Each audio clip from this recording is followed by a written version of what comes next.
La lettre du jour, aujourd'hui, dont on vous parle, c'est celle du docteur François Champlain, qui est urgentologue, qui a écrit sa lettre dans le Journal de Montréal et qui est avec nous, qu'on le rejoint tout de suite. Docteur François Champlain, merci beaucoup d'être avec nous. Donc, dans votre lettre aujourd'hui, vous parlez de l'importance de rendre accessibles les défibrillateurs externes et vous dites que le Québec, on traîne de la patte dans ce domaine-là. Ça fait longtemps, il me semble, qu'on en parle et ça ne change pas. Oui, effectivement. Il y a eu une étude récente qui a montré que le Québec avait 12 fois moins de défibrillateurs que, par exemple, le Manitoba, qui possède une législation pour encadrer les défibrillateurs. Donc, on trouve que malgré la pandémie, c'est un bon temps pour notre groupe au niveau de la Fondation Jacques de Champlain de sortir et, encore une fois, d'interpeller M. Legault, M. Dubé, qu'on a besoin de cette loi-là.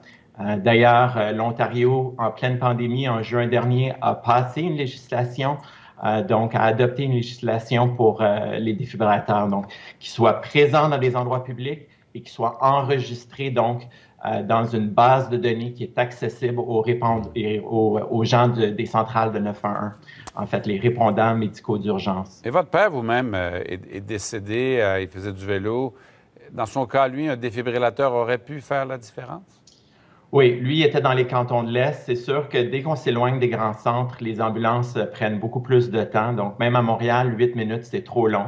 Alors, on dit que c'est environ 10 minutes de diminution de survie, 10 de diminution de survie par minute. Donc, si on attend l'arrivée d'ambulance, même dans un centre comme Montréal ou Québec, c'est trop long. Mais dès qu'on s'éloigne, c'est encore pire parce que les ambulances, finalement, arrivent en 20-25 minutes. Et dans le cas de mon père, oui, Fort est à Paris, il y avait un défibrillateur qui n'était pas tellement loin. Personne ne connaissait sa position, pas même le répondant médical d'urgence du 911.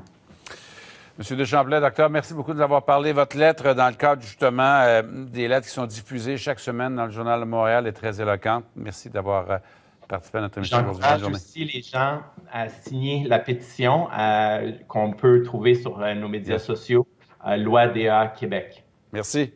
Au revoir. Au revoir.